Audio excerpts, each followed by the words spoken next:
estou aqui ao meu lado com Lara Brenner. Que grande alegria estar aqui mais uma vez. Show de bola. E hoje a gente está aqui com quem? Com Ana Paula Henkel, comentarista política, ex-jogadora de vôlei, mãe, né? Principalmente mãe, né? Principalmente mãe. E agora está escrevendo também um livro sobre o Reagan, não é verdade? E eu queria que você se apresentasse um pouquinho para a galera, né? E aí depois a gente já vai entrar já numa pauta que eu acho que tem tudo a ver com você. Bom, meu nome é Ana Paula Henkel, eu fui jogadora de vôlei profissional durante 24 anos, quase 25, 4 Olimpíadas. Sim, eu sou velha desse jeito. E depois que eu parei de jogar, me formei em arquitetura pela UCLA, em Los Angeles. Depois que eu me formei em arquitetura, eu comecei a enveredar aí pelos caminhos da história da arte, que é um curso dentro do curso de arquitetura. Acabei me interessando muitíssimo pela política por trás da arquitetura. Aí agora fui para o caminho de ciências políticas. Enveredou para política. Também na UCLA. Mas política é uma coisa que está na minha família há muito tempo, né? Desde pequena, desde criança, 12, 13 anos. A primeira vez que eu ouvi o nome Reagan, eu tinha uns 12, 13 anos, né? E o meu pai falava muito de Reagan, minha mãe falava muito de João Paulo II. Então, o assunto Guerra Fria, comunismo, Reagan, Thatcher, João Paulo II, nós crescemos com esse assunto em casa. Então, falar que agora eu me tornei uma comentarista política, agora sim. Mas durante sempre teve essa influência toda a vida, meu casa. pai empurrando livros para a gente ler, para a gente estudar. Então, eu tive essa referência em casa. E quando a gente fala de política, né, Ana, eu acho que é impossível a gente também não falar da cultura do cancelamento atualmente, né? Você é uma pessoa que você tá aí nas redes sociais, no Instagram. Cancelada toda semana. E você é bem cancelado. Acho que todo mundo aqui nessa mesa já foi cancelado em algum momento, né? Se você não foi cancelado, você tá fazendo alguma coisa errada. Né? E eu queria aproveitar só pra gente introduzir essa conversa falando do caso do Maurício, né? Que ele é um ex-jogador, ele é um jogador de vôlei, né? Você é jogadora de vôlei, então tá da mesma seara ali, no mesmo esporte. Eu queria que você contasse o que você achou dessa situação. Para quem não sabe, ele fez um tweet, né? A respeito de uma revista em quadrinho lá do Super-Homem, né? Que agora o filho do Super-Homem vai ser bissexual. E ele fez um comentário a respeito disso, né? E ele foi cancelado ali pela militância, né, progressista. Né, teve o que encheu, né, os patrocinadores ali também, foi em cima dos patrocinadores. Os patrocinadores foram atrás do time, ameaçando retirar o patrocínio, né? Isso. E aí ele foi demitido depois disso do vôlei lá, do time dele. O que você achou dessa situação? Bom, eu achei um absurdo, né? Porque, primeiro que nós tivemos aí na história americana o macartismo, né? Se você voltar na história, é você colocar ali o crachá de temos que perseguir essa pessoa. A gente voltar mais ainda, né? Tem o nazismo também, os judeus eram muito a estrela ali no peito. Obviamente que salvaguardadas as devidas proporções, né? A gente não quer minimizar uma história tão grave como a do nazismo, mas nós vivemos, né, ao longo dos anos, as perseguições elas vão tomando formas diferentes, né?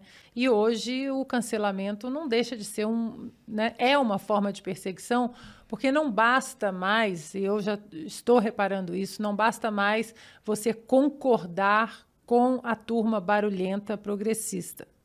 Você não pode ficar em silêncio. Uhum. O silêncio também agora, eles já subentende-se que se você está em silêncio, você não concorda comigo, então eu também vou te cancelar. Você tem que pronunciar a favor da agenda de gênero, de identidade de gênero, da agenda progressista, da agenda LGBT. Não pode ficar em cima do muro. Não pode ficar em cima do muro. E eu acho que muita gente cansou de ficar em silêncio num silêncio que não era um silêncio por escolha, mas um silêncio de ser colocado numa espiral de silêncio, né? E muita gente, eu acho que agora está atingindo esse nível, não aguento mais ficar em silêncio. E eu acho que o Maurício, nós que temos as nossas redes sociais, que falamos de política, de cultura, de história, eu acho que nós estamos mais propensos a esses cancelamentos, né? O Maurício é um atleta, é um jogador de vôlei, ele deu uma opinião como cidadão, como pai, e nem foi uma opinião homofóbica, porque o problema é esse, né? Hoje tudo é homofobia, tudo é racismo, tudo é nazismo, e aí quando tudo nada é. Aí você acaba jogando na vala da insignificância as reais vítimas do nazismo, as reais vítimas da homofobia, as reais vítimas do machismo. Se todo homem é um estuprador em potencial, então nenhum estuprador é um estuprador, né? E essa banalização da gravidade de crimes como homofobia, racismo, nazismo, isso está atingindo um nível que prejudica as vítimas disso tudo. E o Maurício deu uma opinião dele sem absolutamente, eu não vou nem entrar no mérito técnico do que é crime, do que não é, mas no mérito do cancelamento, da liberdade de expressão, da liberdade de você escolher o que você quer postar nas redes sociais e ser respeitado por isso. E não foi o que aconteceu. Uma coisa é você ser cancelado pela turba. Vem uma porção de hater no seu perfil e te cancela e te xinga. Outra coisa é você perseguir o seu sustento, você ir atrás do seu trabalhador, né, do seu empregador, você ir atrás do seu sustento, um pai de família, né, como o Maurício. Mas eu acho que, apesar de grave a situação, eu acho que vai acontecer, já está acontecendo um efeito, um awakening. Um rebote, um né? despertar, né? Nos Estados Unidos a gente chama de efeito Streisand, né? O Streisand Effect. Você tenta conduzir uma coisa por um lado, até de implosão daquilo que você queria que implodisse, e o efeito sai exatamente oposto, né? Então, o Maurício ele foi cancelado no Instagram com 270 mil seguidores. Hoje eu posso até ver, acho 2,7 milhões, quase, acabei de olhar. Isso em uma semana, né? Então, eu acho que as pessoas cansaram da cultura do cancelamento. Inclusive, essa é uma pergunta que estava escalada aqui para fazer a você e eu gostaria muito de saber o que você tem a dizer sobre isso, Ana. É muito interessante porque toda vez que se tenta cancelar alguém que dá uma opinião sabidamente sensata, claramente sensata, nada que seja absurdo, toda vez que se tenta cancelar, essa pessoa cresce muito. Esse exemplo do Maurício é mais um exemplo. Nós já vimos muitos e muitos, né? Ele saiu de 200 e poucos mil e foi para 2,7 milhões de seguidores. Então, quer dizer, as pessoas estão concordando com aquilo que ele está falando e as pessoas estão estupefatas com esse acontecimento, porque realmente foi algo completamente desproporcional. O cara perdeu o ganha-pão dele, né? Perdeu, como você bem disse, um atleta, não era alguém que estava ali se posicionando nas mídias sociais de maneira contundente, nem nada, como você faz, por exemplo. Mas é muito engraçado porque ele foi mandado embora do time. Então, ele foi desligado do time. E, evidentemente, o time perdeu patrocínios e tal. Só que, ao mesmo tempo, ele cresceu e ficou enorme ali nas redes sociais. E a pergunta que eu te faço é, por que as marcas, por que os patrocinadores não têm o peito de abraçar essas pessoas que, teoricamente, são canceladas, falam assim, você foi cancelado? Então, peraí que eu te abraço, venha pra cá, eu vou patrocinar você, porque eu estou vendo que existem inúmeras, milhões de pessoas que concordam com o que você está falando, que podem consumir a minha marca, que patrocine esses eventuais cancelados. Por que as marcas não têm coragem de se posicionar dessa forma? Por que não tem uma Brasil paralelo do esporte aí? Do esporte. Exatamente, é uma ótima pergunta, um ótimo jeito. Eu acho que são 2 pontos. O primeiro, a turba do cancelamento é muito barulhenta, apesar de eu acreditar piamente que é uma minoria. Minoria no sentido numeral. Eu acho que a grande maioria das pessoas nesse espectro aí é uma maioria que porque você vê alguns comentários assim, olha, eu acho o Maurício um bobo, eu não concordo com ele, porque eu leio comentários assim nas minhas redes sociais, quando eu falo, por exemplo, acho que a gente vai falar daqui a pouco, não sei, sobre transexuais no esporte feminino. Então, existem pessoas também do outro lado do espectro, lado oposto do meu espectro político-ideológico, que tem bom senso. Então, existem pessoas que olham e falam, realmente, eu discordo de você na economia, na política, nos filmes que você gosta, mas, realmente, homens biológicos competindo com mulheres, eu não concordo. E eu vi que, no caso do Maurício, houve pessoas dizendo assim, gente, o Maurício é um bobo, eu não concordo, mas cancelar o cara a ponto de tirar o sustento do cara... né? Passou da linha. Desproporcional.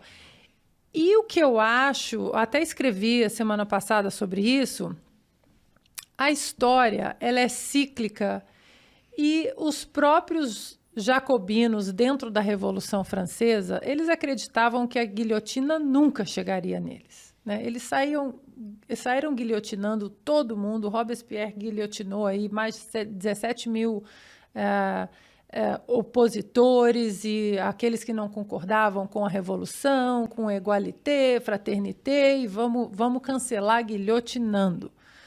E padres e monarcas, enfim. E eles acreditavam que esse cancelamento, essa guilhotinada geral, não chegaria neles.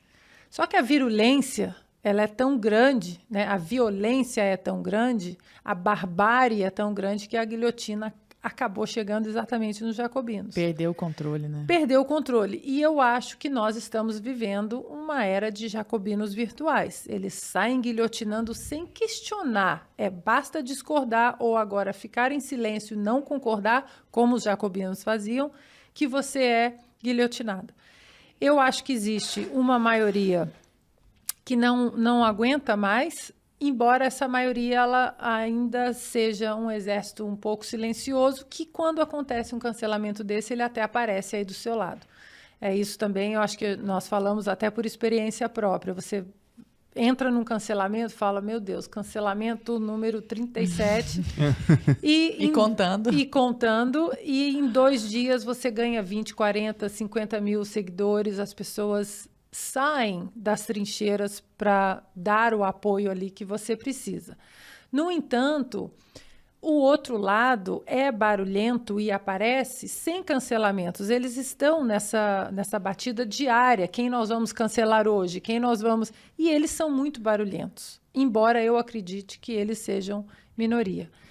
Então, acho que é uma covardia das empresas, porque eles ajoelham e beijam aí os anéis dos supostos reis do pedaço do momento. E alguém precisa quebrar esse círculo, porque nós que já vivemos alguns cancelamentos, acredito que vocês também já aprenderam que chega uma certa hora, no cancelamento número 37, que você fala... Paciência. Hold my beer. Né? Nem te tira o sono mais, Ana? Não tira o sono mais, porque aqueles cancelamentos que são contra as leis do Brasil, me xingar disso, A, B ou C, feia, boba, chata, burra, ignorante, paciência. Agora, existem leis no Brasil sobre ameaça, calúnia, difamação, e aí agora eu não discuto mais nas redes sociais, eu passo para o meu advogado. Tem uma equipe também que, tem um jornalista aqui te chamando de nazista, nem responde. Vamos tocar pelas vias legais. E isso também foi um ato de profilaxia. A partir do momento que eu comecei a fazer isso, seguindo as leis, se você me acha nazista, fascista, prova. O ônus é seu, você tem que provar. E isso foi eu acho que é um passo que nós conservadores, nós precisamos tomar, porque nós ficamos tão bem com a nossa estrutura cultural, com a nossa estrutura societária, a gente não fica indo na página das pessoas, cutucar, responder, né? E quando o inverso acontecia, a gente fazia o quê? Deixa para lá. Uma hora vai... Eu acho que não tem mais que deixar para lá. Tem que seguir as vias legais, porque isso é uma profilaxia importante. Quem fala muito sobre isso, inclusive, e que tomou atitudes muito severas, parecidas com essa que você sempre toma, né? Foi o Ítalo. O Ítalo Marcilli, quando foi cogitado para ser ministro da Saúde, as pessoas começaram a falar que ele não tinha diploma de médico, ou que ele não tinha especialização, e ele tem, sabe? Só que havia algum problema lá nos registros, e as pessoas começaram a falar que ele era um médico falso, que ele não tinha diploma, que ele não tinha pós-graduação, não me lembro exatamente qual foi. E começaram a questionar muito a profissão dele, a atuação profissional dele. E ele foi às redes sociais, peitou e falou abertamente, eu não processo mais pessoa jurídica. Agora eu processo pessoa física. Exatamente. Então agora eu vou processar o jornalista. É o que eu faço agora também. E aí foi uma medida profilática também. Agora o que eu faço? Os meus advogados já aprenderam o caminho da roça é o quê? Pedir o direito de resposta no veículo e processar o jornalista, o CPF. Excelente. E pedir o mesmo espaço para resposta. Né? Se não for o mesmo, não serve. Agora, recentemente, eu passei um caso assim, não vou citar o veículo porque não vem ao caso, se vocês quiserem saber, está tudo nas redes sociais, está tudo aí. Mas eu fui difamada de uma maneira que passa a proteção das leis ali, né? Você passa o direito de você discordar de uma maneira enfática e houve injúria, calúnia, difamação, tudo no artigo 138, 139, 140 do Código Penal. E entrei com uma ação, o veículo nem esperou a ação ser julgada e colocou a minha resposta na página 35 do site e anexou ao processo. Não, mas nós demos o direito... Aqui, ó, nós publicamos. E o meu advogado falou, não é bem assim. Porque você chamar alguém, por exemplo, né, de nazista na primeira página e depois você dá o direito de resposta na página da culinária, né, não é a mesma coisa. Um pouco desproporcional, né? E nossas leis são claras em relação a isso. É preciso que também a gente entenda que as nossas leis são claras e que nós precisamos buscar esses direitos legais porque eles são sólidos e eles funcionam no Brasil. É impressionante como eles funcionam, como a Delegacia de Crimes Virtuais funciona no Brasil. Eles são muito rápidos. Então, a gente não tem mais que ficar... nem bater boca na internet e nem ficar, deixa para lá, segue o caminho legal ali e continua fazendo o trabalho paralelamente. Agora, quando você comentou, né, hoje em dia, quando você está na internet, né, no Instagram, por exemplo, tem uma massa de pessoas que vão no teu direct para falar coisas que você não perguntou. E a gente que está nas redes sociais, postando conteúdo lá, é uma coisa que a gente não costuma fazer isso, né? É até meio louco se você pensar, cara, eu não ia no perfil do fulano, por mais que ele falou alguma coisa que eu não concordei, eu não vou ficar indo no direct dele, encher o saco dele. Isso acontece muito, eu imagino, com você, né? As pessoas chegam pra você, ou reclamam, ou às vezes mandam umas indiretas, ou aquele tal do passivo-agressivo com você, né? Isso tem bastante, eu já vi bastante você... mostrar isso também nos teus stories, né? Você não deixar barato, você não deixar aquilo silenciado, você mostrar, olha, essa pessoa falou tal coisa, não podem deixar isso acontecer com vocês. Tem alguma dessas histórias, o que é mais danoso assim para você? Você se sente mal? Já se sentiu mal com essas situações? Ou quando alguém te calunia, ou esse lance da injúria? Tem alguma coisa que realmente te toca e você fala, cara... isso não devia estar acontecendo? Ou... Hoje não. Eu já fiquei muito mal em alguns momentos, porque são cancelamentos injustos, né? Você vê o seu rosto exposto em agências de checagem, como fake news, como nazista, como racista. Eu não posso dizer que assim, não me abala. Abala porque você sabe da sua índole, você sabe da sua criação, você sabe do trabalho que você está fazendo, você sabe do que você respeita, das pessoas que que estão à sua volta, né? Do respeito mútuo que você tem com todas essas pessoas que muitos querem te colocar uma pecha que você não tem. Você sabe da sua criação, né? Do conteúdo da sua alma. Então, é difícil você ver, mas agora eu entrei num modo, eu falo modo automático. Modo olímpico que eu falo. Eu falo que eu entrei no modo olímpico, que eu vejo, o coração palpita um pouco, eu passo para o meu advogado e sigo fazendo o meu trabalho. Porque você continua sendo uma pessoa normal. Às vezes as pessoas, acho que o pessoal deve achar que só porque é um famoso não tem sentimento e aí você continua sendo mãe, sendo uma pessoa normal, você continua tendo seus sentimentos e você às vezes receber essas mensagens, pô, nazista, cara, é uma mensagem assim, porque hoje em dia virou tudo banal, fascista, pô, fascismo foi uma coisa horrorosa, assim, que aconteceu na história da humanidade, assim, e você receber esse adjetivo, assim, né, enquanto você sabe que você não fez nada que corrobore aquele adjetivo. Mas ao mesmo tempo, eu acho que essa batida de xingamentos tão levianos e com desrespeito tremendo ao significado histórico dessas palavras, mostra que os meus argumentos estão vencendo, que eles não conseguem derrubar os meus argumentos e as vertentes do meu raciocínio em relação ao assunto A, B ou C. Partem pro ad hominem, né? Partem pro ad hominem e precisam simplesmente matar o mensageiro porque o argumento está insuportavelmente forte. Eu não sou capaz de derrubá-lo. Então, a partir do momento que você incorpora essa consciência, o xingamento ele começa a bater. Você cria um teflon. Uma coraça, assim. Você cria um thicker skin, né? Uma coraça, uma pele mais grossa que você fala, bom, se começaram a me xingar, é porque o meu argumento deve estar incomodando e deve estar bom, né? Então, se está xingando... Porque eu já recebi críticas também... Construtivas, assim. Que eu parei para pensar. Eu posso até não ter concordado no outro dia, mas me fez parar, me fez reanalisar algum pensamento.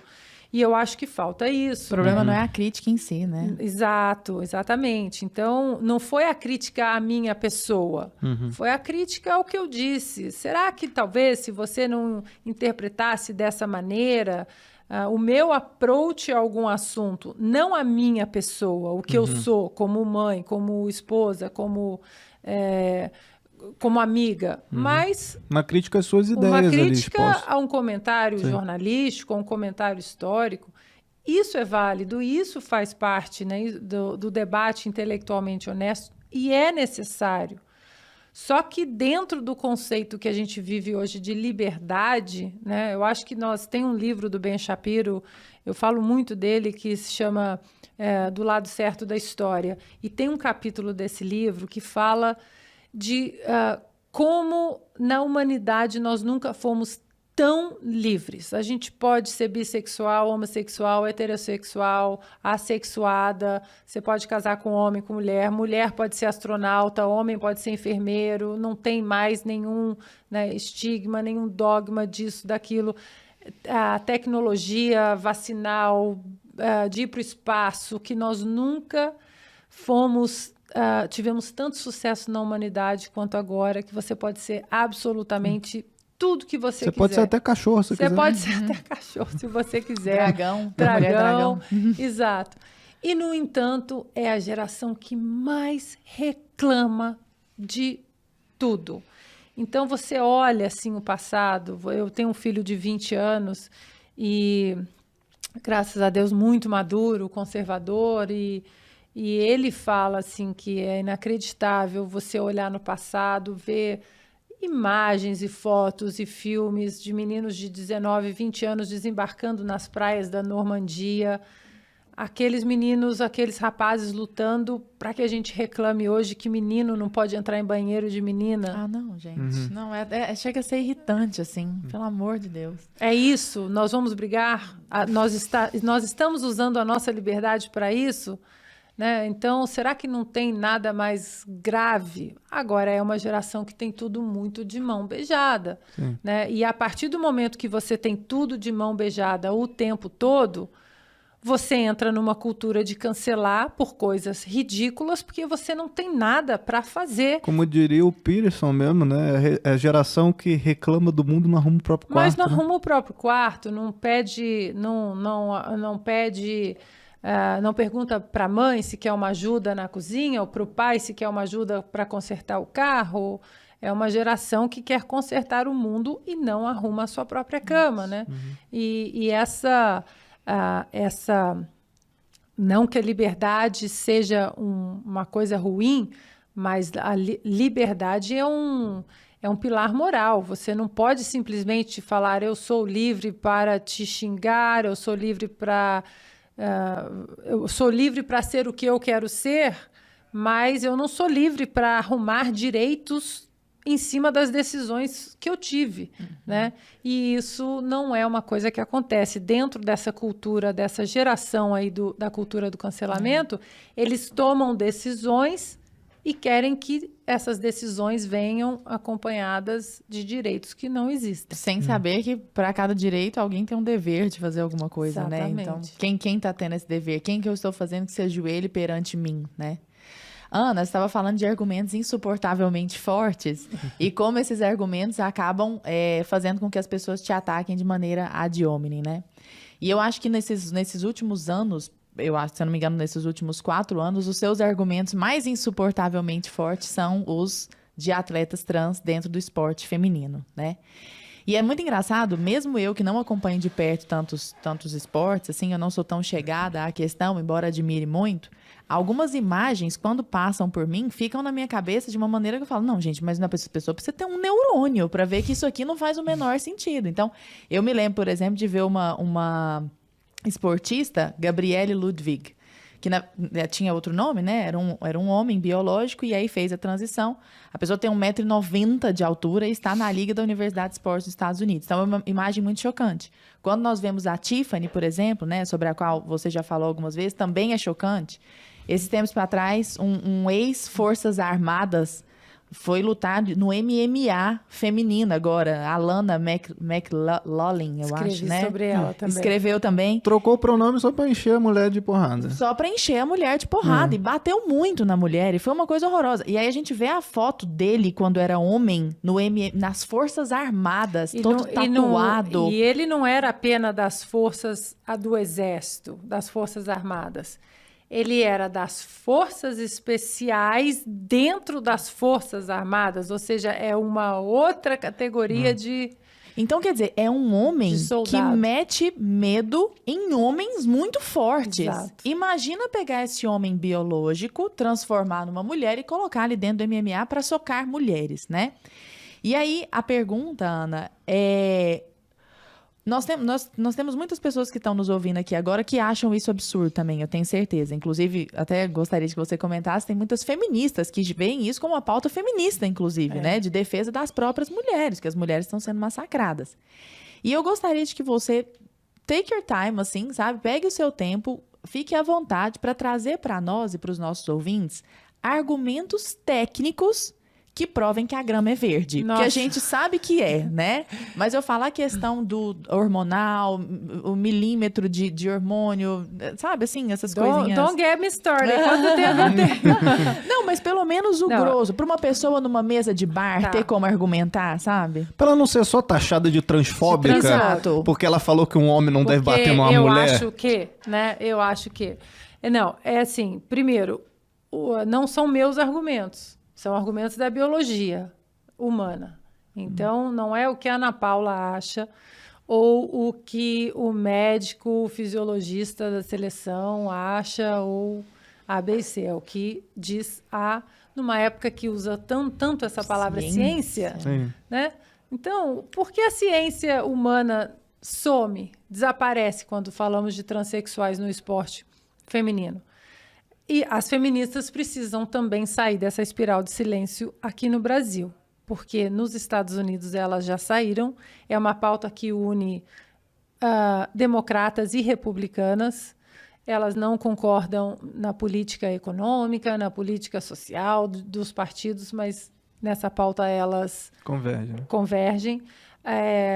feministas do Reino Unido, Inglaterra, converso muito com elas. Nós temos um grupo grande que nós trocamos bastante, né, material. Feministas na Alemanha, feministas na Austrália. Então, muita gente, inclusive a Tiffany, acha que é uma pauta pessoal minha contra a Tiffany. E, para a gente usar o português bem específico, né, o buraco é bem mais embaixo. Não tem nada pessoal contra a Tiffany, respeito absurdamente a opção social, né, de identidade social dela e de qualquer pessoa trans, mas o esporte, o pilar mais sagrado, não é a identidade social, é a identidade biológica. E aí a gente entra na pergunta que você me fez, Lara. O que acontece? Quando as pessoas falam, porque o Comitê Olímpico... existe uma regra no Comitê Olímpico, aí você já fala, posso te interromper? Não existe regra. Não existe regra nenhuma, não existe lei nenhuma. Existe uma recomendação, que aqui para a gente é um pagamento de pedágio ideológico. Existe uma recomendação do Comitê Olímpico para os esportes que queiram autorizar que esses homens biológicos, que essas mulheres trans, joguem e compitam nos seus esportes. Cada federação tem a liberdade de falar, não, aqui não. O vôlei, o basquete, cada federação vai decidir se autoriza ou não. Não existe regra, você tem que. Dentro dessa recomendação, qual é a recomendação atual do Comitê Olímpico? E aí agora apertem os cintos. Um homem biológico, para poder competir com mulheres, ele precisa baixar sua testosterona até 10 nanomols por litro. Isso durante 12 meses, ou seja, durante um ano ela precisa mostrar que teve 12 meses ali de testosterona abaixo de 10 nanomols por litro. Depois de uma vida inteira de testosterona lá em cima, né? Esse é o grande problema. O próprio Jordan Peterson mostra vários estudos, e aí é só entrar na internet que tem vários estudos, que dentro do útero já existe a diferença genética do feminino e do masculino na própria cadeia cerebral. Então, quando uma criança nasce, você vê que as próprias brincadeiras de menino e de meninas são diferentes pelas conexões cerebrais, pelos hormônios. Existem dados da Federação Americana de Atletismo e de Natação, que são esportes individuais, então tem como você analisar o indivíduo, que ali a partir dos 5 anos, a diferença de tempo dos meninos para as meninas é muito grande. E isso nunca, a boca do jacaré, né, de 5, 6, 7 anos, ela vai só aumentando. Aí chega na puberdade, a boca fica gigantesca ali nos 13, 14 anos. As meninas não chegam nem perto dos tempos dos meninos. Passa a puberdade, essa boca fecha um pouquinho, mas nunca se iguala. Dentro desse conceito, uma atleta transexual que faz essa transição aos 30 anos, aí já colheu absolutamente todos os benefícios da testosterona, que aí, para os argumentos de quem quer discutir, coração maior, pulmões maiores, ou seja, capacidade cardiorrespiratória bem superior às mulheres, a oxigenação sanguínea do homem, ela é muito superior, a fibra muscular é diferente, a densidade óssea também é diferente. Mulheres têm a bacia mais larga exatamente para o trabalho de parto, para a reprodução. O nosso centro de gravidade ele é mais próximo do chão, por isso que homens eles saltam mais também, porque o centro de gravidade deles é mais afastado do chão. A influência da testosterona na altura, na própria na decision-making process, no processo de você decidir tomada de decisão. Alguma tomada de decisão, e no esporte isso em milésimos ali de segundos, isso pode fazer a diferença. Então, tudo isso é genético. Não adianta você baixar a sua testosterona a 10 nanomols por litro, que a sua carga genética já está totalmente estabelecida de uma maneira muito sólida no seu corpo. Então, é uma falácia dizer que os estudos provaram mentira, porque não existe estudo nenhum, e isso é exatamente o que as mulheres pedem hoje no Comitê Olímpico. Estudos. Onde estão os estudos? E aí, quando a comunidade trans fala, não, mas se vocês estão incomodadas, apresentem os estudos vocês. E aí entrou uma figura muito interessante nesse conceito todo, que foi a tenista Martina Navratilova, homossexual, assumida, casada com uma mulher há muitos anos, foi treinada por uma técnica trans, a Renée Richards, e elas são contra transexuais no esporte feminino. Então, até a técnica também. Até a técnica que Como, é trans. até arrepiei. Como cancelar essas pessoas? Como foi cancelada, Martina Navratilova foi cancelada. E quando isso foi proposto, se vocês estão incomodadas, apresentem os estudos. A própria Martina falou, não, esse espaço aqui é meu. Se você quer entrar, você apresente o seu estudo, que não há interferência biológica, científica ou genética da maneira como vocês querem entrar. Outros pontos muito surreais desse debate todo é o quê? Mesmo uma atleta trans que baixa o seu nível de testosterona a 10 nanomol por litro, nós, Lara e eu, nós temos uma média de 2,8 a 3,2. E o COI fala em baixar até 10. Até 10. Ou seja, uma trans que tem 9 nanomols por litro durante o ano, ainda tem 3 vezes mais testosterona que a gente. Caramba, isso eu não sabia.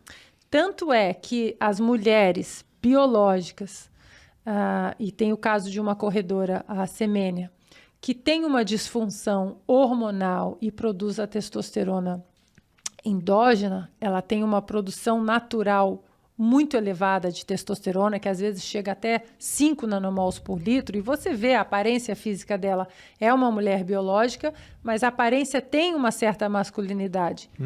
Essa mulher é obrigada a passar por um tratamento hormonal e diminuir a sua testosterona.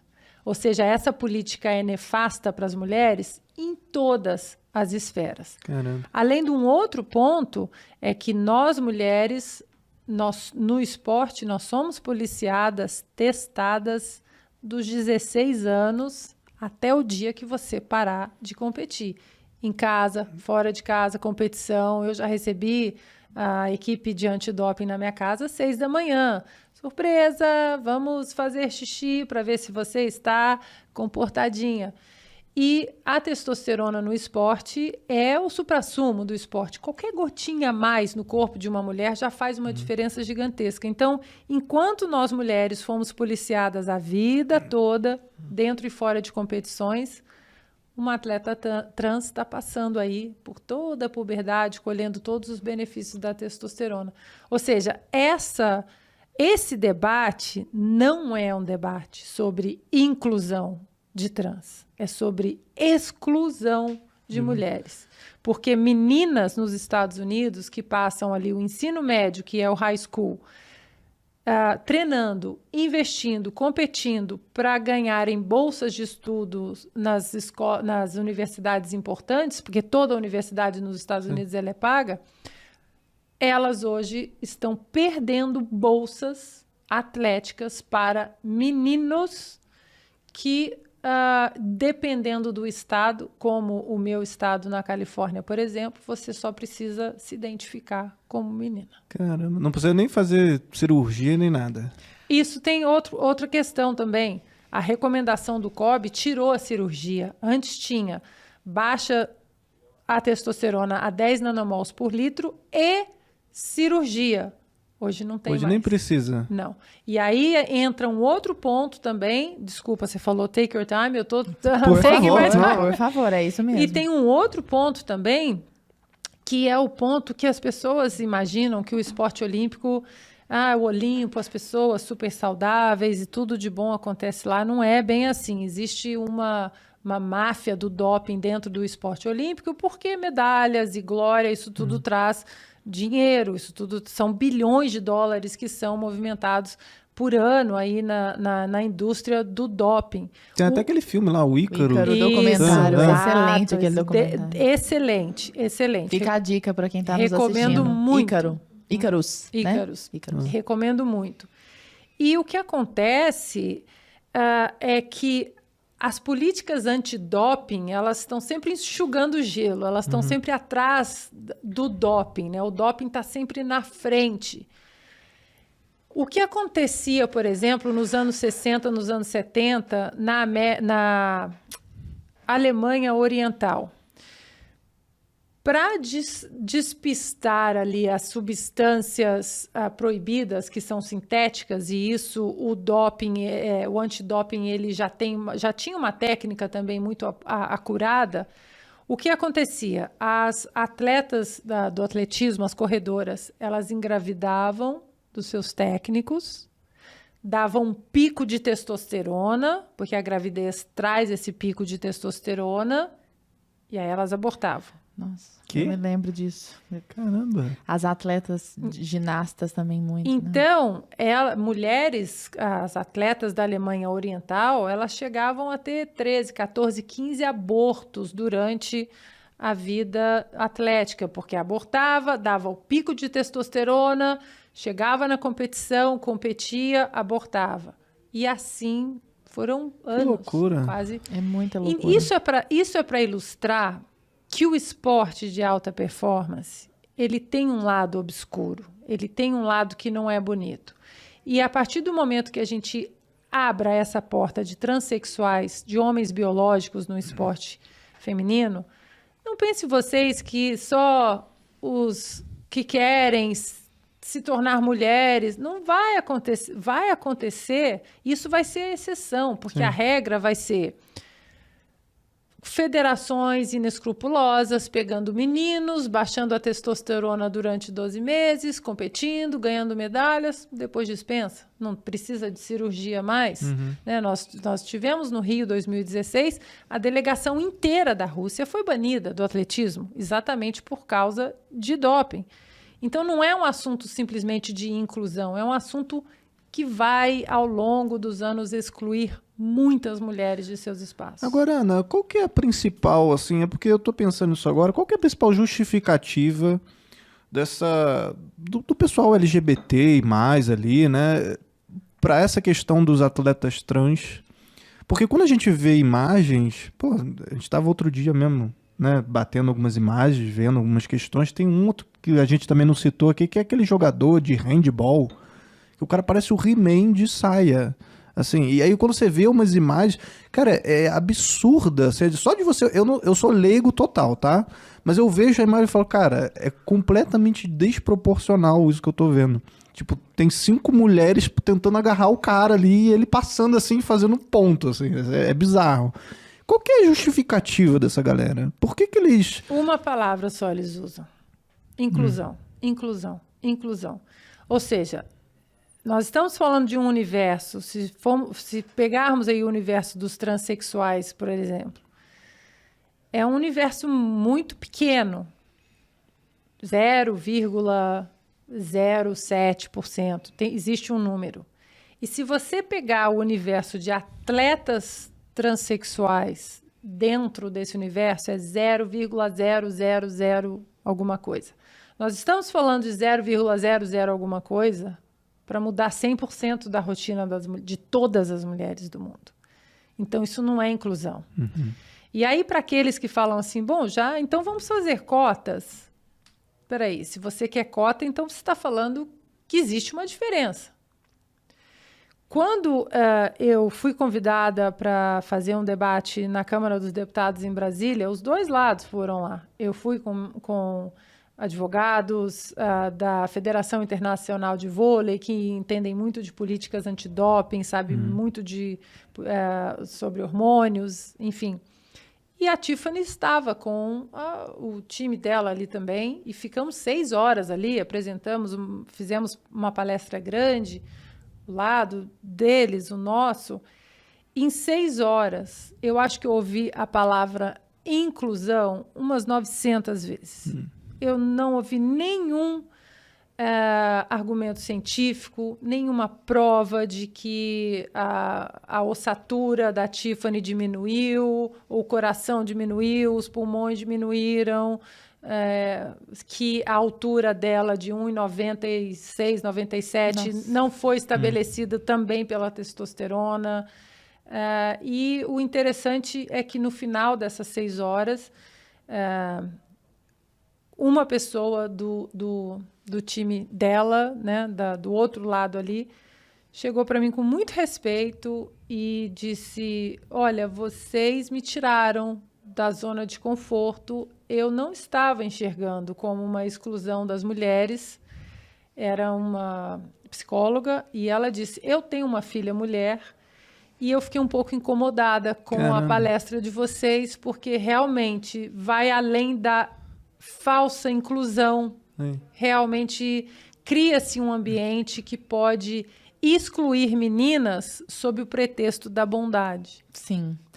E, Ana, pela nossa conversa aqui até agora, a gente começou falando do caso do Maurício, e o caso do Maurício virou um caso de negócios altamente influenciados pela ideologia. Então, a gente vê que a ideologia permeou o esporte de um jeito assim.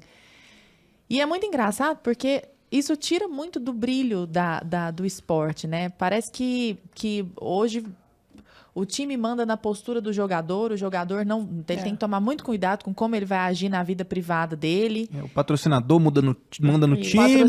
Isso. O patrocinador manda no time, o time manda no jogador, as pessoas não têm liberdade, e aí o patrocinador fala: não, esse jogador tem que estar lá, se não estiver escalado eu não vou patrocinar o time. A gente sabe que hoje funciona assim, né? Você acha que isso acaba tirando brilho no sentido de as pessoas não estarem mais acompanhando o esporte pelo amor ao esporte? Tem sido assim? Acredito, e eu escrevi um artigo e o título era Deixem o Esporte em Paz. Porque dentro de um contexto tão polarizado hoje em dia, tudo é preto ou branco, A ou B, alto ou baixo, gordo ou magro, preto, né? Aquela coisa, é uma dicotomia cega em absolutamente tudo. Maniqueísta, ou você é pró-governo ou você é contra, você não pode ser pró-governo e criticar, ou ser contra o governo e elogiar. O esporte, eu não sei, não consigo diagnosticar para onde o esporte está indo, mas o esporte sempre foi o maior campo de inclusão. Tem preto, tem branco, tem alto, tem gordo, tem mulher, tem bissexual, tem homossexual, tem ateu, tem católico, tem protestante. E chega ali... Isso é o de menos. E chega ali na Olimpíada, we don't care. Exato. A gente não tá nem aí se você beija mulher, se você beija homem, se você reza o terço, se você é ateu. Ali é uma comunidade olímpica para celebrar a comunhão do ponto em comum, a competição, a liberdade.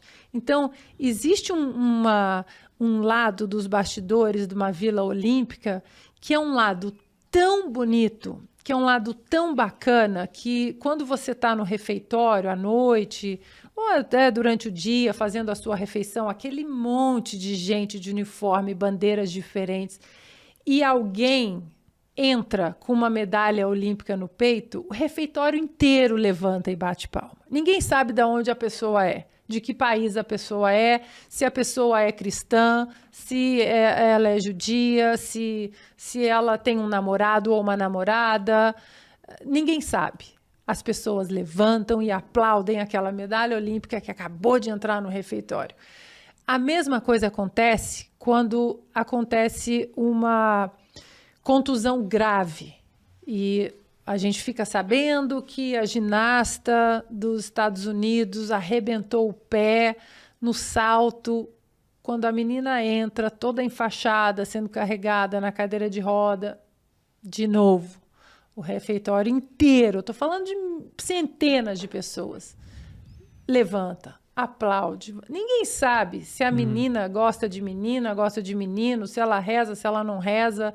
Ninguém sabe. Não interessa. Não interessa, né? A celebração do esporte, além das escolhas políticas e ideológicas, isso foi é estabelecido na Carta do Barão de Coubertin de uma maneira muito clara, a celebração da vida, do ponto em comum. E hoje em dia nós estamos perdendo esse ponto comum e é por isso que é preciso deixar o esporte em paz, porque o esporte ainda é um campo de celebração onde as diferenças podem e devem ficar de fora ali. Mas do jeito que as coisas estão indo, vão conseguir destruir uma das maravilhas aí que ainda conseguem unir as pessoas, né? Você vê palestinos, israelenses na Olimpíada, você vê russos, americanos, você vê brasileiros e argentinos se cumprimentando. Então deixem o esporte em paz. Continuo com essa frase aí, vou ficar insistindo nela. Perfeito. E eu acho que uma coisa que ficou claro, pelo menos por enquanto desse papo aqui, né, de transexuais nos esportes e tal, é que você não é uma pessoa que você é contra trans fazerem esporte, né? Eu acho que isso ficou realmente claro, né? Você só é contra que homens biológicos compitam no mesmo esporte que mulheres ali. Quando eu acredito esse esporte, a questão física é um fator que é preponderante. Porque eu fico pensando, por exemplo, assim, sei lá, Olimpíada de Inverno, por exemplo. Aí você tem alguns esportes, tipo aquele curling, sabe? Que eu aprendi a gostar do curling vendo na TV. Eu nem sabia o que era. Tem aquela chaleira lá, fica os caras varrendo. Eu achava do cacete aquilo. A vassourinha no gelo. Eu achava ótimo, eu assistia aquilo tudo. E aí, só que eu fico pensando, aqui, de repente, esse esporte aqui, ele não tem a questão física como um fator principal, do meu ponto de vista ali, entendeu? Eu acho que ali poderia ter, de repente, um atleta trans ali no time, na seleção, que não ia fazer diferença alguma do ponto de vista técnico, talvez. Não sei você, eu queria até ter essa resposta tua. Como é que a gente poderia, sei lá, fazendo o advogado do diabo aqui, onde é que a gente pode incluir os atletas trans nesse sentido? Você teria que ter uma Olimpíada separada para eles, igual tem, sei lá, uma Paralimpíada? Ou depende do esporte? Um esporte que não dependa da questão física, no caso seria válido, igual o curling aí, por exemplo, essa ideia, ou algum outro esporte. O que você acha disso? Tá, vamos lá. Volto naquele meu comentário sobre as conexões neurológicas do menino e da menina que já acontecem no útero materno. Ali já existem conexões neurológicas sendo formadas com a bateria de hormônios específicos de cada gênero. Então, quando a criança sai do útero da mãe, ela já sai com uma carga genética imutável, não tem como mudar. E isso é estabelecido e demonstrado na aptidão física e também na aptidão cognitiva e de tomada de decisões. Então, eu acho que nenhum esporte deva receber homens biológicos, porque não é apenas uma diferença física, é uma diferença neurológica também, psicológica. Nós temos TPM, nós temos outros fatores hormonais que pesam dentro de uma competição, e pesam mesmo. Para incluir, a minha opinião, para incluir verdadeiramente atletas trans, já que nós estamos aí querendo bater o preconceito contra essas pessoas, o certo seria colocar uma atleta trans, que é um homem biológico, jogando com os homens. Independentemente da maneira como ela se apresente, cabelo grande, cabelo comprido, batom, sem batom, a verdadeira inclusão é respeitar aquela opção social daquela pessoa e como ela quer viver e aceitá-la no seu ambiente genético, no seu ambiente biológico. Por quê? Porque é uma liga de homens, nós não vamos aceitar um homem que se sente como mulher, o preconceito está aí. O preconceito está aí. Então, para mim, a verdadeira inclusão é aceitar aquela pessoa, aquela escolha social daquela pessoa, como ela quer se comportar, como ela quer ter a aparência no ambiente científico e biológico dela corretamente. Agora, diga. Não, é porque só uma coisa que eu queria comentar é que assim, é sempre do homem jogando no esporte feminino, né? Eu ia falar isso agora, era exatamente isso. Eu fiquei com isso na cabeça, eu falo que você nunca vê o contrário. O caminho inverso não tem. Até porque o caminho inverso, uma atleta transexual masculina, ou seja, uma mulher biológica que vai para o esporte masculino, ela pode tomar 1 tonelada de testosterona, que ela não chega perto da performance natural masculina. Isso já é o argumento, meu Deus do céu. Se o movimento só é do homem do homem biológico vindo para o esporte feminino e não existe um movimento contrário, isso já é o argumento. Já mostra que por si tem alguma só. coisa que não faz sentido ali, né? Uma mulher biológica, uma atleta trans masculina no esporte masculino, ela nada mais é ou ele nada mais é do que uma mulher entupida de testosterona e que pode fazer o que quiser, pode treinar e fazer toda a carga hormonal ali artificial, não chega perto de nenhuma performance masculina. A gente percebe muito isso, tem um vídeo, se não me engano, foi no ano passado, no retrasado, do jogo do Bauru. Tava o Bernardinho, né? Ele foi cancelado naquela época ali, porque a Tiffany fez um ponto assim. Não, e é bizarro assim, né? Ela levanta, sobe, pô, faz o ponto e tal. E aí ele fala assim com todas as letras, ele, pô, o homem é foda, né? Ele fala exatamente isso. E aí ele foi cancelado, depois ele teve que pedir desculpa, ele pediu desculpa lá, se retratou e tal. E quando você pede desculpa pra essa turma, normalmente a galera não compra também a ideia. Como é que funciona isso? Por que não devemos pedir desculpas, então? O Jordan Peterson fala isso, né? Não Aqui, se pede desculpa para a multidão. Aqui, ó, vou ler. É isso que tá aí? Deixei aberto então aqui. Leia para nós, Ana Paula Henkel. Jordan Peterson, aliás, leiam Jordan Peterson. Todo dia acorda e fala, qual será a minha dose de Jordan Peterson de hoje? Ele fala o seguinte, em relação... Porque Jordan Peterson também é outro que já foi cancelado inúmeras vezes. Também tem o thicker skin, né? A couraça aí. E ele fala o seguinte, ele fala, nunca peça desculpas a uma turba sedenta de sangue. Você não está lidando com pessoas com quem pode reestabelecer um relacionamento. Você está lidando com uma ideia sem alma que possui pessoas. E eu acho que é isso, porque a turba sedenta de sangue, ela não quer seu pedido de desculpas. Ela quer usar você como um boi de piranha, mostrar, olha como eu vou cancelá-la. E ela vai ficar, abaixar a cabeça ali. Assiste como eu vou massacrar essa menina, entendeu? O próximo pode ser você. É só isso. Ela pode pedir desculpa 50 vezes, que não adianta. Nós tivemos um caso na NFL dos Estados Unidos, né, um quarterback do Saints, do New Orleans Saints, o Drew Brees, que o ano passado, dentro daquele contexto de Black Lives Matter, logo após a morte do George Floyd, Black Lives Matter e aquela destruição ali em várias cidades dos Estados Unidos, havia uma agenda política para tentar derrubar Donald Trump da Casa Branca. Então existia, né, uma agenda ali, além do racismo estrutural. A gente pode debater racismo, mas um racismo estrutural no país mais livre e próspero do mundo, é difícil acreditar nisso, principalmente quando atletas milionários negros estão reclamando, né, de um racismo estrutural.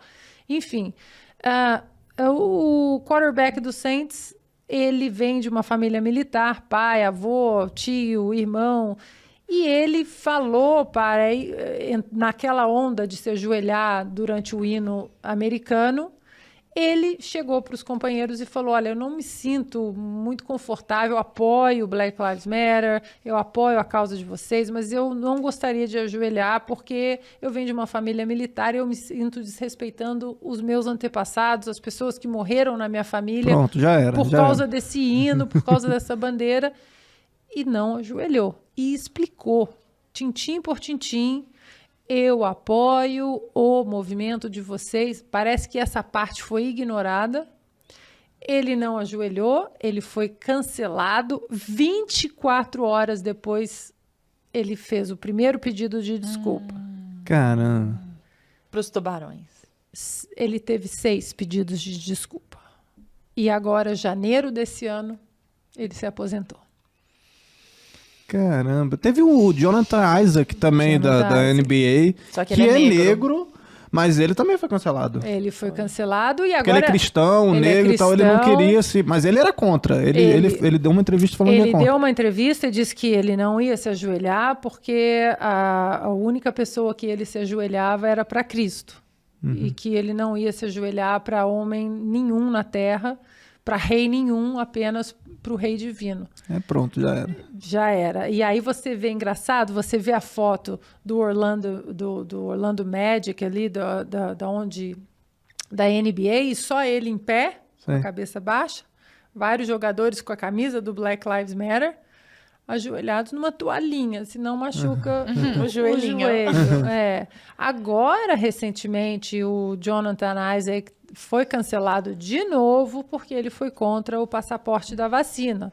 Ih, negacionista demais. Ele deixou muito específico, ele especificou assim muito bem, destrinchou a opinião dele sobre a vacina. E ele não é contra a vacina. Ele falou, é uma decisão muito pessoal. Eu não posso obrigar o meu irmão em Cristo de se vacinar ou não. Isso é uma opinião pessoal. Então, ele foi específico assim contra o passaporte vacinal. Foi cancelado, ou houve uma tentativa, mas aí dentro da NBA deu um spark, saiu uma faísca ali. E aí veio o Kyrie Irving, falou a mesma coisa. Aí vários atletas negros da NBA vieram contra o passaporte da vacina e a imprensa ficou meio perdida. E agora? A gente cancela, não cancela? Porque aí, essas vidas... Até Rihanna, se não me engano, falou contra na época. E é engraçado que assim... A Nicki Minaj... Nicki Minaj falou também. E é engraçado porque a gente vê isso acontecendo nos Estados Unidos... E parece que o Brasil, ele toma as diretrizes dos Estados Unidos para muita coisa. A gente parece que não inventa as coisas, a gente meio que copia também certas coisas. A gente teve recentemente o Flow, que também foi cancelado pelo mesmo motivo, né? O Lacombe foi lá, o vídeo depois caiu, porque ele deu uma opinião dele a respeito da vacina. O YouTube censurou o vídeo. Eles até depois estavam processando lá, tentando ir atrás disso, e eles perderam o patrocínio deles, porque o Monark chegou e fez uns tweets lá a respeito da questão da liberdade de expressão. Ele falou, cara, eu acho um absurdo chegar um convidado aqui, falar o que ele bem entender e eu perder o vídeo e ser cancelado por conta disso. E aí depois a internet foi em peso, assim, atrás dele e eles perderam lá essa questão do patrocínio. Como é que você enxerga o Brasil nessa situação? Assim, nos Estados Unidos é muito diferente daqui, o pessoal de lá fala também a respeito das coisas daqui. Como é que você vê isso aí? Eu acho que a diferença do Brasil para os Estados Unidos, eu não acompanho esse podcast, mas eu recebi um vídeo, eu acredito que desse podcast, deles quebrando uns copos, é isso? São os mesmos? Eles estavam quebrando eu uns já não copos. sei te dizer. Eles receberam, eu acho que é o mesmo. Eles receberam o Luciano Hang, né, o dono da van. Luciano Hang chegou lá com um presente, uma caixa com copos com cristais, né, copos de vinho, e fizeram a entrevista, agradeceram. E numa outra entrevista, eu não sei quem eles estavam entrevistando, mas era um entrevistado que era oposto à ideologia ali. Eles pegaram os copos que o Luciano Hang tinha dado para eles e eles quebraram. E fizeram, e fizeram essa gracinha de vamos lacrar aqui, quebrando os copos do cara que foi na CPI da Covid, que bem ou mal apoia esse governo, whatever. E eu acho que eles retiraram o vídeo do ar porque pegou muito mal. Inclusive, pessoas que eram contra o Luciano Hang falaram, poxa... Não precisava, né? Não precisa. Pode falar, critica o cara, mas o cara chegou ali com um presente. Então, eu acho que isso cai naquela rota que a gente estava falando dos jacobinos. Né? Você fica ali pagando o seu pedágio ideológico, você fica guilhotinando as pessoas, uma hora vai cair em você. Não adianta pagar o pedágio ideológico achando que isso vai ser um seguro, vai ser uma proteção para que a guilhotina não chegue até você, porque vai chegar. Inclusive, recentemente, uma live do presidente Jair Bolsonaro foi derrubada, uma das lives que ele fez, e ele foi impedido de postar vídeos, acho que durante uma semana. E o próprio monarca do Flow se pronunciou, apesar de todas as divergências com o governo, ele se pronunciou contrariamente àquilo, falando, olha, vai vendo aonde isso... Mais ou menos igual a Maurício, né? Vai vendo aonde isso vai chegar, porque é exatamente esse movimento jacobino que você está falando. E aí ele... falou isso, né? Falou, olha, ter uma opinião não pode ser considerado um crime. Não existe crime de opinião. Não existe crime de opinião, ponto final, né? E ele foi muito mal interpretado por isso. Ele foi acusado de um monte de coisas, né? Um monte de impropérios, de crimes que ele não havia cometido, e ele veio se explicar. E aí, a partir do momento em que ele se explicou, a reação em cadeia foi justamente a reação que você disse. Ninguém está interessado no pedido de desculpas ou no que você de fato está falando. E você, Ana, não se dobra. Você nunca se dobrou no esporte. Você não se dobra, eu imagino que não deva se dobrar em profissão nenhuma das múltiplas profissões que você tem, né? Como arquiteta, como comentarista política, você não se dobra. Como mãe. Como mãe, eu posso imaginar. Como mãe, eu me dobro. Como você se dobra? Será que dobra? Vou perguntar isso pro Gabriel. Mas o que eu gostaria de perguntar é, o que você diria para as pessoas que hoje estão encontrando reverberação nisso, nesse posicionamento que nós estamos defendendo aqui agora, que é um posicionamento absolutamente razoável, embora permita contrapontos, ele é um pensamento razoável.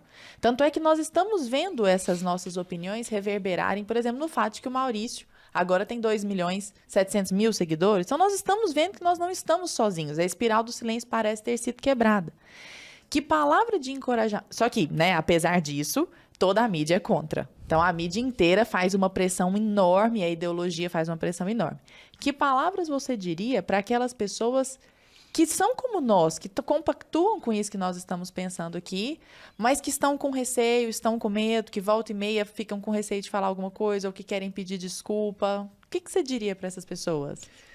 Bom, acho que a primeira coisa a dizer é que pedir desculpas quando você erra é um ato necessário, né? Errei, pedir desculpas. Isso aí eu acho que é uma grandeza da alma humana que ao longo da nossa vida a gente tem que alimentar. Agora, o exame de consciência é: qual foi o crime que eu cometi? E você pedir desculpas por um crime que você não cometeu, não pense que você vai ficar nessa primeira desculpa. O que eu posso dizer, queria até saber da experiência de vocês, é que depois do terceiro cancelamento, você entende que não é sobre o seu argumento, não querem discutir, não existe uma interlocução intelectualmente honesta. Existe um cancelamento puro, vil, uma barbárie jacobina, é isso que existe.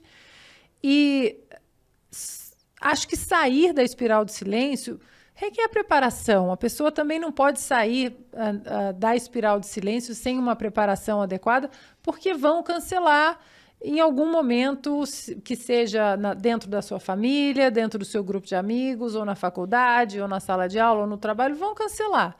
Então, você tem que entender que, a longo prazo, qual é o legado que você quer deixar, qual o contexto macro de tudo isso que a gente está vivendo, né? O que eu recebi de homens como Reagan, João Paulo II, Thatcher, Churchill, vamos até um pouco mais atrás, o que eu recebi desses homens e o que eu preciso fazer para que o legado continue da maneira que eu recebi, porque essa, para mim, é a grande preocupação. Eu ser cancelada, enfim, isso é chato, mas eu, como mãe, o que eu vou deixar para o meu filho? O próprio Ronald Reagan falava, né, que a liberdade ela está sempre a um passo da extinção. Uma geração, né, da extinção, que nós precisamos receber a liberdade, proteger, lutar por ela e passar para os filhos para que eles façam a mesma coisa. Agora, como que nós vamos passar uma liberdade turva para os nossos filhos? Eles não terão como protegê-la, eles vão ter que consertar alguma coisa que nós fomos incapazes de proteger. Então, a gente tem que pensar no macro, porque a longo prazo, essa cultura do cancelamento é uma mini revolução francesa virtual, né, dos justiceiros sociais aí, que por trás de um teclado não tem medo de falar nada. Né? Então é preciso combater com argumentos, é preciso combater com elegância, sem aumentar a voz, sem entrar na histeria que eles, às vezes, precisam que nós entremos. E a partir do momento que você já começa a recusar entrar na histeria, no debate no mesmo tom, eu acho que aí já é o primeiro passo para o primeiro gol, digamos assim. Agora, Ana, a gente vê você falando bastante dessa questão dos atletas trans. Você foi lá numa uma audiência, aquilo? Na Câmara. Tá, você ficou, sei lá, 6 horas lá que você falou. Por que, assim, você é ex-atleta de vôlei, por que você ainda está comprando essa briga, assim? O que dentro dessa briga, por que isso é importante para você, assim, se você já saiu do vôlei, você tá fazendo bem o papel do advogado do diabo, assim, por que isso te interessa ainda? Por que você ainda tá mexendo com isso se você sabe que vai dar dor de cabeça? E sua vida tá tão boa nos Estados Por Unidos. que, sabe? Por que se importar com isso? Porque eu tenho filhos, eu tenho um filho de 20 anos que eu quero deixar o legado que eu recebi do meu pai para ele de luta. O meu pai nunca se calou. Meu pai foi professor de matemática, diretor de escola, educador. E dentro de um ambiente de sindicato, de professores, um ambiente bem esquerdista, bem ali entrelaçados com a ideologia da esquerda no Brasil. Meu pai nunca se calou, sempre com muita elegância, ele sempre colocou os argumentos dele. Eu tenho uma enteada que é atleta, não é uma atleta nata, aquela que assim vai ser o grande exponencial do time. Ela precisa estar sempre trabalhando muito para estar na pontinha dos cascos ali. E aí eu fico pensando, se eu não lutar por isso, um menino biológico chega, empurra, toma o lugar dela. Então eu preciso lutar por ela, eu preciso lutar pelas filhas dos meus filhos. É esse legado do Reagan que nós recebemos, né? Esses homens, eles não passaram o que eles passaram simplesmente para ir cai o Muro de Berlim, 1989. Que maravilha, estamos livres, mas e aí? O cerceamento das nossas liberdades, né? O comunismo, ele vem de várias formas, né? Muita gente fala, comunismo 2020. Não é apenas o comunismo, mas a aura tirânica, a alma ditatorial do comunismo, do fascismo, do nazismo, ela se reinventa, ela vem de várias maneiras. E é preciso estarmos sempre entrelaçados com o passado e entender que existe uma roupagem nova ao longo dos anos e é preciso a gente identificar e continuar protegendo o legado desses homens. Inclusive, esse politicamente correto não deixa de ser também um autoritarismo desses grupos, né? Com certeza. E uma pessoa que reverbera muito isso tudo que você disse até agora, Ana, e é uma pessoa com a qual você se identifica muito, é o Jordan Peterson, né? E eu queria que você comentasse conosco, como que o Jordan Peterson veio parar na sua vida, como que isso chegou até você, primeiro contato que você teve com a literatura dele, e de que maneira ele te influencia no seu dia a dia? Olha, é um homem, assim, acho que é um dos maiores pensadores contemporâneos. É um homem que tem um legado, já tem um legado mesmo em vida. E qual a importância do Jordan Peterson no mundo de hoje? A importância dele é a comunicação com uma geração muito jovem, com jovens. Eu fui a 2 palestras do Peterson em Los Angeles com o meu filho, ele me avisou, Jordan Peterson estará em Los Angeles. Que legal. E fomos nas 2 palestras, fiquei muito impressionada como uma pessoa pode falar durante 2 horas e meia assuntos tão profundos, tão relevantes, sem um pedaço de papel no bolso, sem um TP, sem uma cola, sem um telefone, era simplesmente um banquinho com uma água e o palco. 2 horas e meia de uma imersão ali profunda em pontos filosóficos da vida, zonas de desconforto, ele empurra a gente para zonas de desconforto que hoje em dia elas são empurradas para debaixo do tapete, principalmente em relação a uma nova geração de pais que não podem dizer não para os filhos, não podem abalar a autoestima, o amor próprio. Ninguém pode se frustrar hoje em dia. Ninguém pode se frustrar. Isso, o que acontece, Jordan Peterson mostra que muitas das ferramentas que nós temos ao longo da nossa vida adulta, elas são colhidas no caminho da frustração, do desapontamento, da decepção, da tristeza. As ferramentas estão ali. E não apenas na alegria. Life suffering. Né? Life suffering. E eu acho que ele tem essa capacidade de se comunicar com uma geração muito importante de conservadores, uma geração que está aí procurando uma identidade e argumentos, não apenas discutir a esquerda é ruim. Tá, a esquerda é ruim, por que a direita é boa? Por que os conservadores? O que você tem para me oferecer? E ele oferece a zona do desconforto, mostrando o quão ela será positiva para você. Então, ele tem uma série bíblica que você pensa, poxa, eu vou ficar ouvindo sobre a Bíblia, não que isso seja ruim, mas ele traz os pensamentos da Bíblia para o nosso dia a dia, para a nossa vida cotidiana, e é um engrandecimento, um enriquecimento que você escuta 2 horas e fala, já acabou, e você já quer passar para o outro. Aliás, para quem está nos escutando, essa série está toda disponível no YouTube, gratuitamente. Sim. Tem um vídeo dele, inclusive, que é uma palestra sobre o Rei Leão. Ele mostra vários simbolismos, assim, vários filmes da Disney, inclusive. Então é muito interessante, né? Como ele traça também todo o ponto de vista cristão ali também, né? Eu já cheguei a ficar 5, 6 horas assistindo o Jordan Peterson, assim, na madrugada. Cliquei um vídeo, assisti, aí começa aqueles recomendados, aí você fica clicando e eu olhei, já eram 4:30 da manhã. Caramba. E a importância para mim, Lara, é que até um ponto de cunho bem pessoal, né? Filhos passam por momentos, às vezes, de instabilidade, uma zona cinza que todos nós passamos. Ali na adolescência, eu sou criança, eu sou adulto, eu sou adolescente, como eu tô, né? E o Gabriel é um menino muito introspectivo, ele lê bastante, ele tem um senso de humor, assim, muito particular, ele é tímido, mas, ao mesmo tempo, ele é muito, muito, muito estudioso.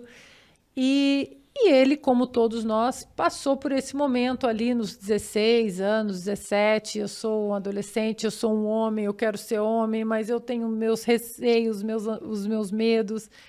E o Jordan Peterson caiu ali na tela do Gabriel, e eu já tinha ouvido falar do Jordan Peterson, mas não tinha mergulhado diretamente no trabalho dele. Foi ele que te apresentou? E uma vez o Gabriel falou, porque eu já tinha lido partes de um livro mais antigo do Jordan Peterson, que é o Mapas do Significado, sim. Né?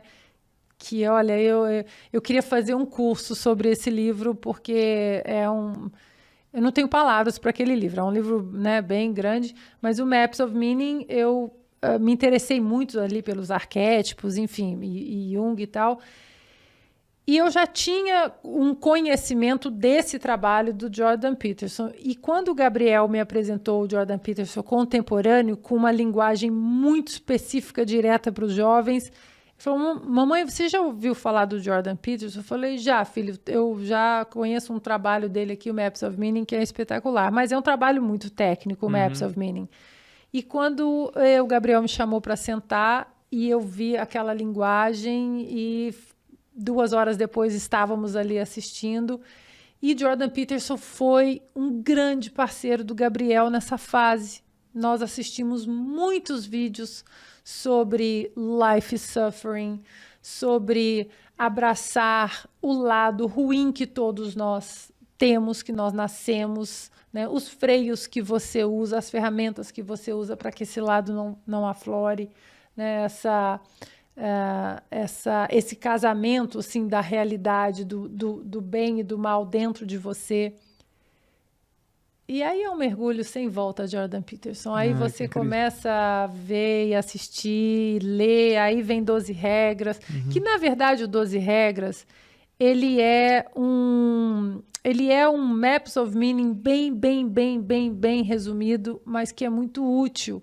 E para aqueles críticos que falam, é um livrinho de autoajuda, é Nunca. porque não entendeu nada do Nem livro. deve ter lido.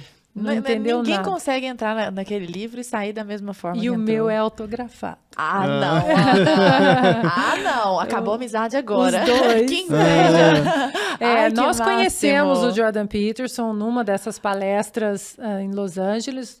Nós entramos na fila para apertar a mão dele. legal. Temos fotos e apresentei o Gabriel. E uma vez eu escrevi um artigo sobre ele, Quem Tem Medo de Jordan Peterson, que foi uma das fases do cancelamento. Estavam cancelando Jordan Peterson pela enésima vez. E eu escrevi um artigo que chamava Quem Tem Medo do Jordan Peterson. E um seguidor meu do Twitter era aluno dele na Universidade de Toronto. E comentou com ele e ele me retweetou.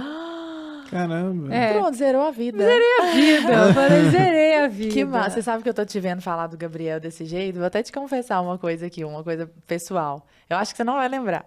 Mas eu passei por aqueles resquícios feministas que vão ficando na gente, assim, a gente vai ficando meio bobo. E aí eu tava numa fase que eu não quero ter filho. Não quero ter filho, tá. Aí de repente eu falei, mas parece que eu quero, parece que o corpo tá pedindo, mas eu não quero. E aí é aquela fase, né, mais ou menos igual a essa fase do Gabriel, de transição, assim, que você tá se entendendo. E você postou uma foto com o Gabriel, ele é lindo, ele parece muito com você, inclusive, né? E aí eu vi aqueles dois, falei, coisa mais linda, aí eu te mandei uma mensagem. Falei, Ana, na caixinha, como que é a experiência de ser mãe, né? O que você acha de ser mãe? Você seria mãe de novo? Alguma coisa assim. E aí você deu uma resposta, Ana, enorme, que eu tenho printado aqui no meu celular. E uma resposta muito linda, falando, a melhor decisão que eu já tomei na minha vida foi a decisão de ser mãe. Essa é a melhor decisão que eu já tomei. E aí depois, no especial de Natal do ano passado, eu entendi isso ainda mais, né? Aquilo fez muito sentido pra mim. E assim, agora uma pergunta mais pessoal. Só para colocar um adendo nisso. Isso, porque a gente está falando de Jordan Peterson, isso é um ponto que... por que Jordan Peterson ele é tão necessário? Porque ele mostra o abraçar dos desafios. Ele demonstra e te dá algumas ferramentas para você achar coragem, para você abraçar o desconhecido. Que hoje existe essa geração tem medo de arriscar, tem medo do desconhecido. É uma geração envolta num plástico bolha, não posso me machucar, não posso me ferir. E aí o que acontece? Quando essa geração se torna adulta e entra em alguns relacionamentos, existe uma frustração, uma decepção, troca rápido. Eu não quero mais. Mas não é porque não gosta da pessoa, porque eu não quero me machucar. Eu não quero trabalhar. E o Jordan Peterson, ele quebra essa esfera da proteção nociva. E ele faz a gente abraçar os desafios de uma maneira que lá na frente você faz... agora eu entendi. Que foi o caminho que você fez, né? E hoje o seu é olhando para o Gabriel e o Gabriel te apresentando o Jordan Peterson, que esclareceu o porquê que o Gabriel fez tanto sentido. Então o círculo se fecha, né? Impressionante. Ana, você tem muitas vertentes, né? Moram muitas Anas aí dentro, mais ou menos tipo Fernando Pessoa, assim. Então tem a Ana arquiteta, a Ana esposa, a Ana mãe, comentarista, ex-atleta, medalhista olímpica, mega medalhista olímpica. Tem a Ana que cuida de si, com certeza, né? Então ele vai ali, escolhe uma maquiagem e tudo mais. Então são muitas Anas aí dentro. E a gente conversava agora há pouco e tem uma Ana que faz mais gosto pra você, né? Que é aquela que você fala, não, de tudo isso que eu faço, isso é mais importante. E você é uma pessoa que tá muito exposta na mídia, né? Que tem um reconhecimento muito grande, colhe muitos frutos de todo o seu esforço. E por incrível que pareça, a Ana, a qual você é mais apegada é aquela de dentro de casa, né?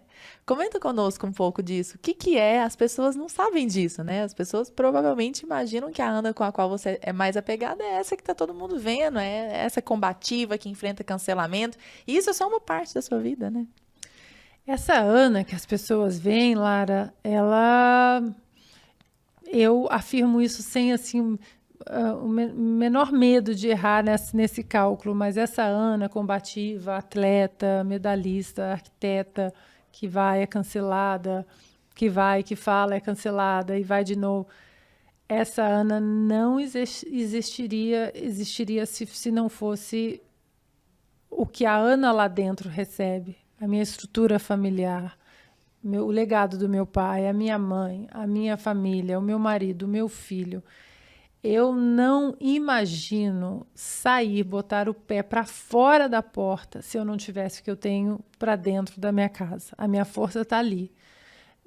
A minha força, a minha troca de energia, o meu aprendizado, porque eu fui mãe com 28 anos, dentro de um contexto econômico, profissional, muito bom da minha vida, onde eu viajava bastante, já tinha uma profissão muito bem estabelecida, já tinha fama, já tinha um nome reconhecido, já tinha uma conta bancária confortável, e eu achava que eu era muito feliz, eu estou bem, eu estou bem, eu tô olímpica, eu estou bem. E veio a maternidade, veio o meu filho, e teve um dia que eu, olhando para ele, eu estava amamentando, eu falei, eu não era feliz e não sabia. Isso aqui é felicidade. Nada daquilo faz sentido se o final não for esse. Essa é a minha experiência, né?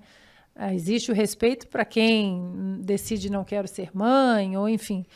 Mas a minha experiência é que, diante de um ser ali, de uma vida que eu gerei, que hoje é o maior parceiro que eu tenho na minha vida hoje é o meu filho, né? Meu pai foi embora, mas ele falou, fica calma que eu vou deixar um suplente nota 1000 aí para você. Eu aprendo muito com meu filho até hoje, né? Muitas conversas, a gente discute muitas coisas, e aí eu vejo que diante do poder que Deus deu para a gente, para as mulheres, de gerar uma vida, as nossas vontades, elas são muito insignificantes na questão desse poder divino, né? De você continuar estabelecendo ali um legado que vai além da sua vida, que vai além do que você acha politicamente, ideologicamente, economicamente. Você não sabe onde aquilo pode dar. Você aceitar a dádiva de gerar uma vida e entender a sua insignificância diante de um presente tão grande. Vai além das medalhas, né? Vai porque a medalha tem uma hora que você bate no teto. Você fala, eu sou uma medalhista olímpica, eu estou bem. Eu fechei o maior contrato da minha vida, eu estou bem. Mas a vida diária de uma mãe não existe teto, você aprende todos os dias. Todos os dias você aprende. Então, quando meu filho às vezes manda uma mensagem, mamãe, obrigado por ter me ajudado com alguma coisa, meu Deus. eu fecho o olho e eu falo, você não imagina o tanto que você me ensina diariamente. Não, Gabriel, olhando pro Gabriel, obrigada. A mulher maravilhosa que tá aqui falando de você, que legal, que bacana. E é isso, os filhos, eles acabam se tornando um eterno aprendizado pra gente e um crescimento que é um respeito, né? Abraçar isso é um respeito à dádiva divina de podermos gerar uma vida. A gente estava falando de tantas Anas aí, né? Eu queria aproveitar e falar um pouquinho da Ana política, né? De comentarista política. Hoje você abraçou, né, essa causa, né? Você trabalha com isso também. Eu queria que você me contasse um pouquinho como é que foi essa trajetória, de onde você chegou realmente na política, por que falar de política. E você tem um curso, né? Você falou que queria fazer um curso também do Method of Meaning e tal. Você tem um curso de política americana, você fala de política americana no teu Instagram. Por que o brasileiro precisa entender política americana? Para começo de conversa, assim. Porque eu acho que os pilares da liberdade no Ocidente estão estabelecidos na América, né? Estão estabelecidos ali, né? O farol da liberdade, ele está estabelecido ali. Liberdade de expressão, liberdade religiosa, tudo que a gente vê na primeira emenda da Constituição norte-americana tudo aquilo está estabelecido na vida diária. E eu só percebi isso quando eu me mudei para lá, porque antes, quando eu era atleta e jogava contra as americanas, eu confesso aqui, eu já confessei isso até para o meu marido, que existia um preconceito. Eu tinha um preconceito. Uniforme, olha como são, uniforme mais bonito, como elas são, como elas põem a mão no peito para cantar o hino, como isso, como aquilo. É uma rixazinha. É uma rixazinha. Que bandeiras na porta de casa. Só que aí quando você mora lá, você entende que é um conceito muito maior do que o conceito visual que nós vemos e crescemos vendo nos filmes americanos, né? Filmes de guerra ou filmes, né, A, B ou C sobre a cultura americana. É um conceito filosófico muito acima do conceito visual a que nós somos bombardeados durante muitos anos. É difícil explicar, porque o conceito filosófico dessa liberdade, ele é muito estabelecido. Muita gente fala da Casa Branca, de Washington, quem é o presidente que está agora na Casa Branca, no Salão Oval. Mas dentro da pirâmide da sociedade americana, a Casa Branca é uma pirâmide lá em cima. Aqui embaixo, a pirâmide da liberdade, ela é muito próxima de você. É a política local, as tradições locais, é tudo muito bem fundamentado, muito perto de você. Então, até chegar lá em cima, eu até costumo falar no meu curso que o presidente norte-americano ele manda menos do que as pessoas imaginam. Você tem um poder de ação da sua cidadania, da ação mesmo real, política, para mudar o conceito da sua comunidade. Ele é muito mais palpável, centralizado. Assim, ele né? é muito perto de você.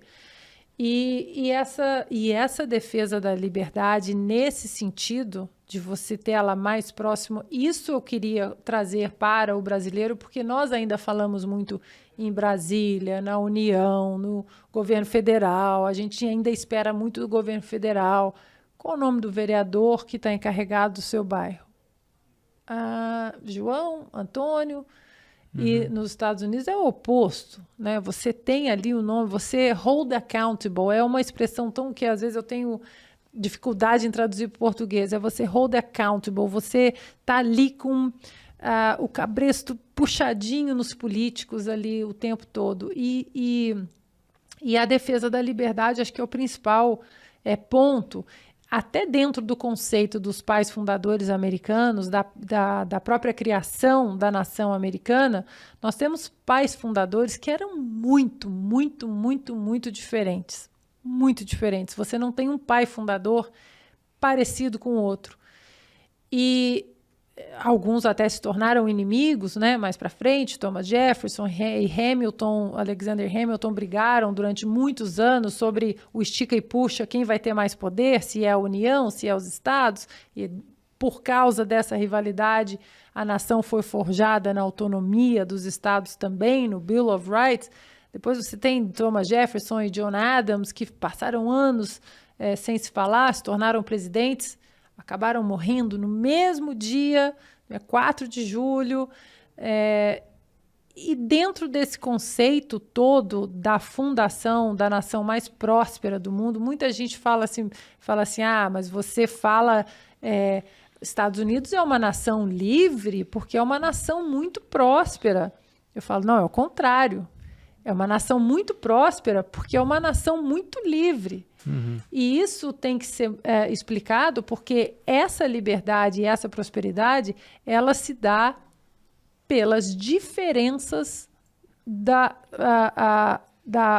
dos pais fundadores, que hoje é proibido você ser diferente, né? Tudo é muito coletivista. Vira um inimigo mortal, Vira um inimigo, né? E todo mundo tem que andar no seu balaio coletivista, e a gente vê que a individualidade e não o individualismo, a individualidade dos pais fundadores, o respeito à individualidade, do que você pode acrescentar, do que você pode acrescentar, eu posso acrescentar de diferente, isso faz uma comunidade forte. A celebração das individualidades num bem comum, né, num objetivo comum. E não você renegar aí, empurrar para o escuro a sua individualidade pelo bem comum. É exatamente o contrário. O bem comum se fortalece na individualidade, na personalidade. Isso. E isso é um pilar muito forte, né, dos americanos. Isso. Eu queria fazer um pinga-fogo com a Claro, Ana Paula, por favor. antes de nós nos despedirmos. Mas tem alguma coisa ainda que você esteja Não, pensando? é uma coisa que eu me lembrei, que você estava comentando das pessoas não saberem o nome do próprio vereador aqui do bairro, né? Dessa terceirização da culpa, né? A gente sempre culpa o governo federal ou o STF. A gente sabe o nome de todos os ministros, é uma coisa que você sempre fala, né? Mas não sabe o nome, sei lá, do vereador ou até do próprio de escalação quando você fala de futebol, né? O pessoal fala muito de política e tal, mas também não. A gente não olha também para a questão do esporte, assim, também a gente não sabe nem quem que é a escalação da seleção brasileira, né? Então é uma coisa que ficou na minha cabeça, assim. Vamos Vamos lá pro pinga-fogo, então? Então Vambora. vamos. Então, vou falar, você me dá a primeira coisa que vier à sua cabeça. Olimpíadas. Ai, meu Deus. Olimpíadas. Amor. Boa. Um filme. Gran Torino. Um livro.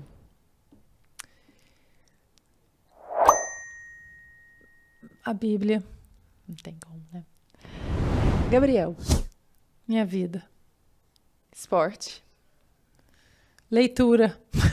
Mudei. Boa. Sofrimento. A falta do meu pai. Deus.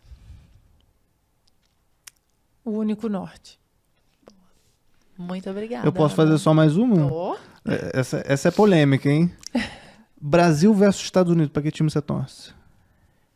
Depende. Depende, porque olha, na Olimpíada eu vi jogos que eu tinha amigos nos Estados Unidos e amigos no Brasil. Aí o meu marido falava, você vai torcer pra quem? Eu falava assim, eu vou torcer pra que acabe logo esse jogo. Porque quando é Brasil e Estados Unidos, eu sempre vou torcer pro Brasil. Sempre, sempre, sempre, sempre. Sempre. Inclusive, quando existe uma regra no Comitê Olímpico que se você passa 5 anos sem jogar pelo seu país, você pode jogar por outro país. E como eu sou cidadã americana, 5 anos passaram, a Federação de Vôlei americana me chamou para fazer parte da equipe olímpica, tentar ir para a Olimpíada, jogar isso quando eu mudei para os Estados Unidos. E eu falei, eu não consigo. meu coração é verde e Como amarelo. assim? Eu vou colocar um uniforme com a bandeira americana assim e vou subir no pódio? Então, assim, obviamente que se eu estou nos Estados Unidos e eu estou em algum evento e toca o hino americano, eu ponho a mão no peito por respeito, porque hoje eu sou uma cidadã americana, passei por todo o processo de aprender a amar, né, a nação que me acolheu e me acolheu muito, muito bem. Mas daí você botar um uniforme Um pouco demais. com a bandeira americana contra o O seu time. país. É. Aí fica difícil. Aí eu falei, I'm so sorry. Eu falei, não vai dar. Não, mas você não pensa. Eu falei, eu não preciso pensar. Eu não vou conseguir competir contra. E falei, não dá. É uma coisa que não dá para explicar e é difícil mesmo. Então, hoje, quando eu tenho amigos que estão contra o Brasil, né, jogando, e eu sei da luta, de tudo, das contusões, aí eu fico assim, quem ganhar tá bom. Mas se não tem amigo americano jogando, aí é Brasil. Aí você nem precisa pensar, né? Aí nem penso, aí nem penso.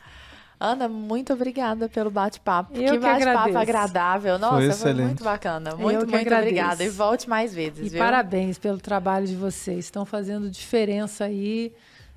Vocês estão ajudando a formar uma geração de pessoas capazes de argumentar com elegância, com conteúdo. E vocês, na verdade, estão mostrando aí que são o legado de Jordan Peterson. Então, Olha só. Estamos sobre ombros de gigantes. Tá vendo? muito obrigada. Obrigada. Obrigado a Beijo. você. Até a próxima. Beijo.